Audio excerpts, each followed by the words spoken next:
KPCC ಸಾರಥಿಯಾಗಿ BK Hariprasad ನೇಮಕ ಆಗಿದ್ದಾರೆ. ಪಕ್ಷ ಸಂಘಟನೆಯ ಜಪ ಮಾಡ್ತಾ ಇರುವ ಬಿಕೆ ಹರಿಪ್ರಸಾದ್ಗೆ ಕಾಂಗ್ರೆಸ್ನ ನಾಯಕರುಗಳು ಶುಭ ಕೋರ್ತಾ ಇದ್ದಾರೆ.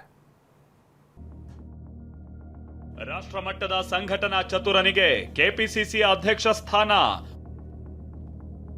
ಒಬಿಸಿ ಸಮುದಾಯದ ನಾಯಕನಿಗೆ ಮಣೆ ಹಾಕಿದ ಎಐಸಿಸಿ.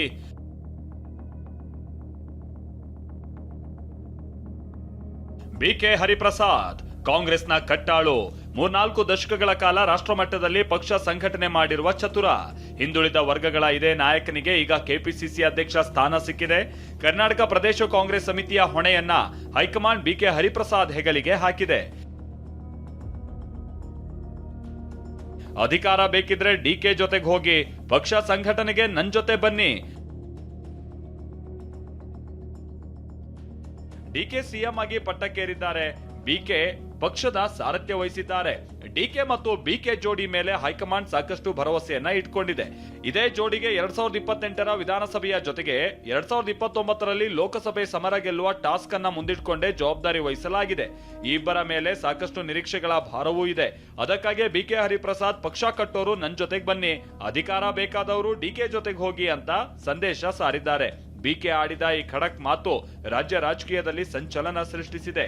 ಯಾರ್ಯಾರಿಗೆ ಅಧಿಕಾರ ಬೇಕು, ಸ್ಥಾನಮಾನ ಬೇಕು, ಅವರೆಲ್ಲ ಡಿ.ಕೆ. ಶಿವಕುಮಾರ್ ಅವ್ರ ಜೊತೆಗೆ ಹೋಗಿ, ಯಾರು ಕಾಂಗ್ರೆಸ್ ಪಕ್ಷವನ್ನ ಸದೃಢವಾಗಿ ಬೆಳೆಸಬೇಕು, ಸೋನಿಯಾ ಗಾಂಧಿ ಅವರ ಕೈ ಬಲಪಡಿಸಬೇಕು, ಖರ್ಗೆ ಅವರ ಕೈ ಬಲಪಡಿಸಬೇಕು, ಅವರೆಲ್ಲರೂ ಸಹ ನನ್ನ ಜೊತೆ ಬನ್ನಿ ಅಂತ ಇಷ್ಟೇ ನಾನು ಹೇಳೋದೇ ವಿನಃ ಇದರಲ್ಲಿ ಯಾವುದೇ ಬಣ್ಣ ಇಲ್ಲ.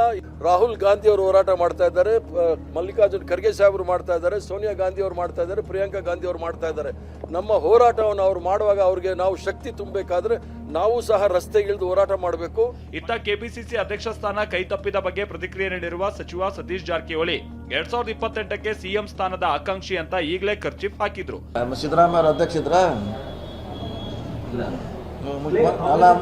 ಮುಖ್ಯಮಂತ್ರಿ ಆದ್ರು, ಅಧ್ಯಕ್ಷ ಇಲ್ಲ ಅವರು, ಅಧ್ಯಕ್ಷ ಇಲ್ಲದೆ ಮುಖ್ಯಮಂತ್ರಿ ಆದ್ರು ಅವರು. ಉದಾಹರಣೆ ಸಿದ್ದರಾಮಯ್ಯ ಇದ್ದಾರೆ.